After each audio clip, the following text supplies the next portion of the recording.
Hello everyone, আসসালামু আলাইকুম। আমি মোহাম্মদ সাইদুল হক সৌরভ। আমি আজকে আপনাদেরকে যে বিষয় পড়াতে যাচ্ছি সেটি হচ্ছে এইচএসসি আইসিটি চ্যাপ্টার 3.1 অর্থাৎ সংখ্যা পদ্ধতি। তো সংখ্যা পদ্ধতির সবচেয়ে গুরুত্বপূর্ণ টপিক হচ্ছে রূপান্তর। ইনশাআল্লাহ রূপান্তর থেকে বোর্ডে 10 মার্ক একটা কোয়েশন থাকে।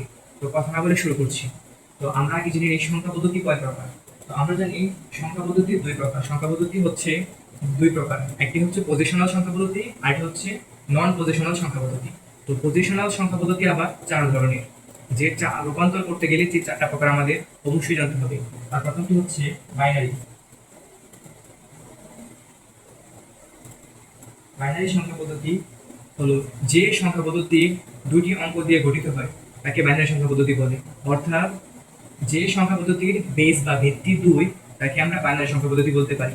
তো বাইনারি সংখ্যা পদ্ধতির দুটি অঙ্ক হচ্ছে 1 এবং 0, অথবা আমরা 0 এবং 1 দুটোই বলতে পারি।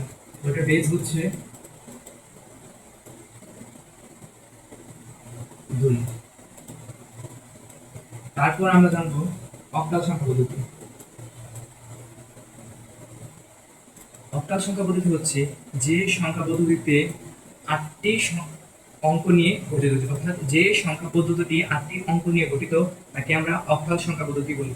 বা যে সংখ্যা পদ্ধতির বেস অর্থাৎ ভিত্তি 8 তাকে আমরা অক্টাল সংখ্যা পদ্ধতি বলতে পারি। অক্টাল সংখ্যা পদ্ধতির অঙ্কগুলো হচ্ছে 0, 1, 2, 3, 4, 5, 6 এবং 7, অর্থাৎ এটার বেস হচ্ছে 8। তারপর আমরা জানবো ডেসিমেল সংখ্যা পদ্ধতি।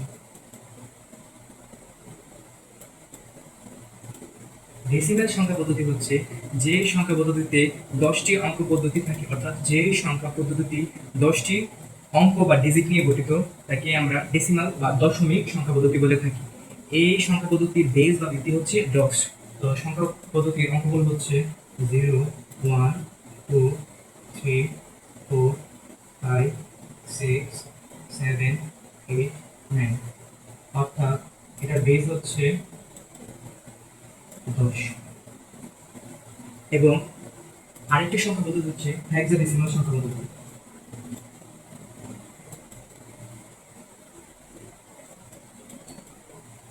অর্থাৎ যে সংখ্যা পদ্ধতিটি 16টি অঙ্ক নিয়ে গঠিত তাকে আমরা হেক্সাডেসিমাল সংখ্যা পদ্ধতি বলতে পারি। অর্থাৎ এই হেক্সাডেসিমাল সংখ্যা পদ্ধতির বেস হচ্ছে 16। তো অঙ্কগুলো হলো 0, 1, 2, 3, 4, 5, 6, 7, 8, 9, A, B, C, D, E, F। আমরা ডেসিমাল সংখ্যা পদ্ধতিতে কিভাবে চিনব? যখন আমরা কোনো সংখ্যার সাথে A B C D E F এই লেটারগুলো অর্থাৎ অক্ষরগুলো দেখতে পাবো, বর্ণগুলা, তখন আমরা বুঝে যাব যে এটা হচ্ছে হেক্সাডেসিমাল সংখ্যা পদ্ধতি। এটার সঠিক মান হলো এ এর মান হচ্ছে 10, বি এর মান 11, সি এর মান 12, ডি এর মান 13, ই এর মান 14 এবং এফ এর মান 15। এটার বেস হচ্ছে 16। অর্থাৎ এই সংখ্যা পদ্ধতির বেস হচ্ছে 16। তো আমরা রূপান্তরে যাওয়ার আগে যে গুরুত্বপূর্ণ তথ্যটা দরকার সেই তথ্যটা আমরা দেখে নিয়েছি। এই চারটা তথ্য আমাদের ভালো করে জানা থাকে, আমরা যদি একটু প্র্যাকটিস করি ইনশাল্লাহ রূপান্তরগুলো সবগুলো করতে পারবো। তো রূপান্তর শুরু করছি।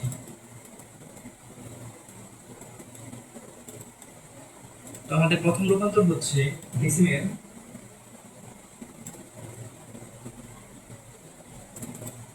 Two binary.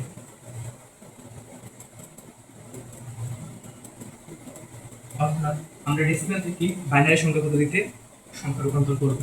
একটা কথা মনে রাখবেন, ডেসিমেল সংখ্যা পদ্ধতি থেকে যখন আমরা বাইনারি অথবা হেক্সাডেসিমাল অথবা অক্টালে যেতে চাই, অর্থাৎ ডেসিমেল আমাদের হাতের বাম পাশে থাকে এবং আমরা বাম পাশ থেকে ডান পাশে সংখ্যা পদ্ধতিতে রূপান্তর করতে চাই, তখন আমরা একটা শর্টকাট টেকনিক মনে রাখবো।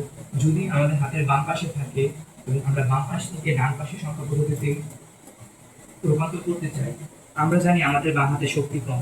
অর্থাৎ যেহেতু বাম হাতে শক্তি কম, আমরা মনে রাখতে পারবো যে ডেসিমেল বাম পাশে থাকলে বাম হাতে শক্তি কম, তাই ভাগ হবে কি ডেসিমেল বাম পাশে থাকলে ভাগ হবে। অর্থাৎ আমি ডেসিমেল থেকে বাইনারি, হেক্সাডেসিমেল, অক্টাল যেটাতে যেতে চাই না কেন, আমাকে ওই রূপান্তরিত সংখ্যা অর্থাৎ যাতে রূপান্তর করব তার বেস দিয়ে ডেসিমেল সংখ্যাকে ভাগ করতে হবে। যেমন আমরা যদি ডেসিমেল সংখ্যা পদ্ধতি একটা যেমন উদাহরণ দেখি, 38কে আমরা বাইনারিতে রূপান্তর করব। অর্থাৎ আমরা যদি 38কে বাইনারিতে রূপান্তর করতে যাই, তখন আমরা প্রথমে লিখব 38কে লেখার পর আমরা তাকে যে সংখ্যা পদ্ধতিতে রূপান্তর করব সেই সংখ্যা পদ্ধতির বেস, যেহেতু বাইনারিতে রূপান্তর করছি, বাইনারির বেস হচ্ছে 2 এবং ডেসিমেলের বেস হচ্ছে 10। এই 10 থেকে আমরা 2 রূপান্তর করব। এই বাইনারি বেস দিয়ে আমরা ওই ডেসিমেল সংখ্যাটাকে ভাগ করে দেব। তো 18 থেকে 19 দুগুণে 38, কোনো ভাগশেষ থাকে না, এবং 19কে যদি আমি 2 দিয়ে ভাগ করি, 9 দুগুণে 18 হয় এবং ভাগশেষ 1 থাকে। আবার 9কে যদি 2 দিয়ে ভাগ করে 4 দুগুণে 8 হয়, ভাগশেষ 1 থাকে। 4 দিয়ে যদি 2কে ভাগ করে 2 দুগুণে 4 হয়, ভাগশেষ 0 থাকে। 2 দিয়ে 2কে ভাগ করলে 2কে 2 হয়, ভাগশেষ 0 থাকে, এবং 2 দিয়ে 1কে ভাগ করলে ভাগফল 0 এবং ভাগশেষ 1 হয়। তো আমাদের ভাগ করা শেষ। তো এখন আমরা কি লিখবো, যে ভাগ তো করেছি কিন্তু আমাদের তো কাঙ্ক্ষিত ফলটা বের হয়নি। তো আমাদের কাঙ্ক্ষিত ফলটা আমরা এভাবে একটা অ্যারো চিহ্ন দিব, এবং অ্যারো চিহ্ন দেওয়ার আমরা অ্যারোর মুখটা যদি উপরে দিই, অ্যারোর মুখটা উপরে দিকে দিব, এবং নিচের দিকে লিখবো এম এস বি। শুধুমাত্র আমরা বাইনারি ক্ষেত্রে এম এস বি এবং এল এস বি ইউজ করব। তাছাড়া বাকি যে সংখ্যাগুলোকে আছে তখন আমরা এল এস বি এবং এম এস ডি এবং এল এস ডি ব্যবহার করব।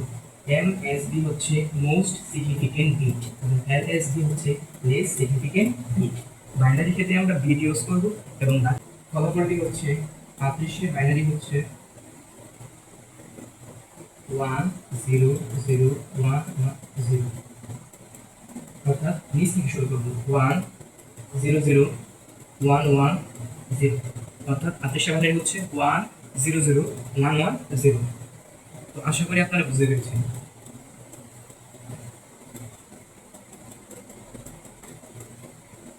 এখন আমরা রূপান্তর করব ডেসিমেল থেকে অক্টালে। তো ডেসিমেল থেকে অক্টালে যেতে হলে আমরা জানি অক্টালের বেস হচ্ছে 8। তো সবগুলো ক্ষেত্রে সেম ক্ষেত্রে প্রযোজ্য হবে। যদি বাম পাশে ডেসিমেল থেকে এবং ডান পাশের সংখ্যা পদ্ধতি রূপান্তর করতে চাই, তাহলে বাম পাশের সংখ্যাটাকে ভাগ করতে হবে কি দ্বারা, ডান পাশে উপস্থিত সংখ্যার বেস দ্বারা।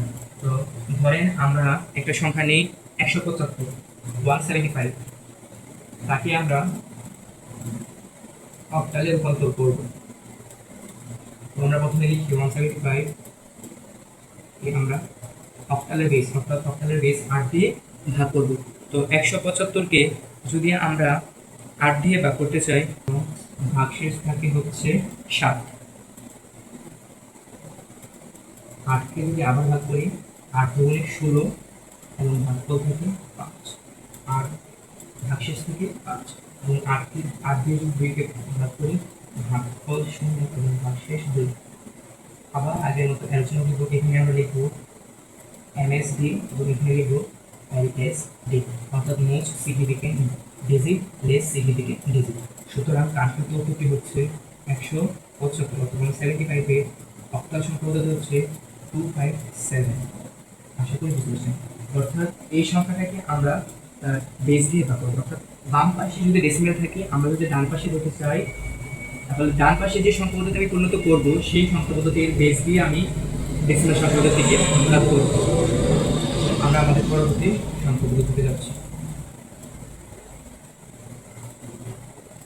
এখন আমরা যাবো ডেসিমেল থেকে হেক্সাডেসিমেল।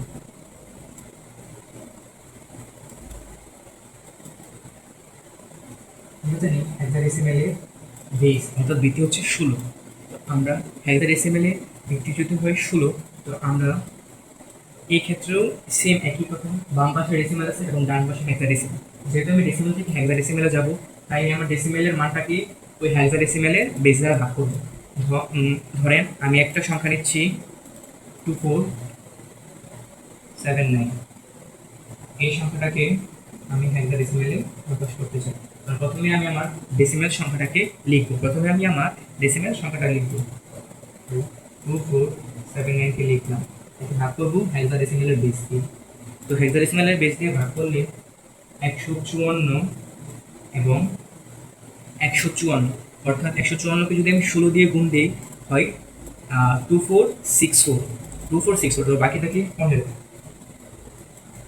এবং 154কে যদি আমি 16 দিয়ে ভাগ দিই, 154কে যদি আমি 16 দিয়ে ভাগ দিই, তাহলে ভাগফল হবে 9 এবং ভাগশেষ হবে 10। এবং 16 দিয়ে যদি আমি 9কে ভাগ দিই, ভাগফল হবে 0 এবং ভাগশেষ হবে 9। কিন্তু আমাদের এখানেই শেষ হয়নি, এখানে 15 হেক্সাডেসিমেলি 15 কোনো সংখ্যা, নিজস্ব কোনো 15 কোনো নিজস্ব সংখ্যা নেই, মানে নির্দিষ্ট কোনো 15 সংখ্যা নেই, নির্দিষ্ট কোনো 10 সংখ্যা নেই। তাহলে আমার ওই যে আমি আপনাদেরকে প্রথমে দেখিয়েছি যে সাংখ্যিক মান, অর্থাৎ 15 মান হচ্ছে f, একটু খেয়াল করে নেবেন, 15 হচ্ছে f। তো এটার উত্তর হচ্ছে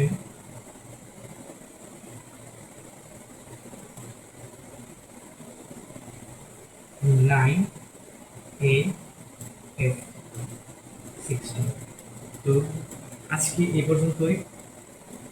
আশা করি আমার ভিডিওটা ভালো লাগবে, এবং আমার ভিডিওটা ভালো লাগলে একটা সাবস্ক্রাইব করবেন, এবং কোন টপিকের উপর আপনারা আইসিটি অথবা কেমিস্ট্রিতে কোন টপিক আপনাদের জন্য গুরুত্বপূর্ণ সেই বিষয়ে আমি কাজ করব, এবং কোন টপিকের ভিডিওটা আপনারা আগে চান সেই বিষয়ে আমাকে দয়া করে অবগত করবেন।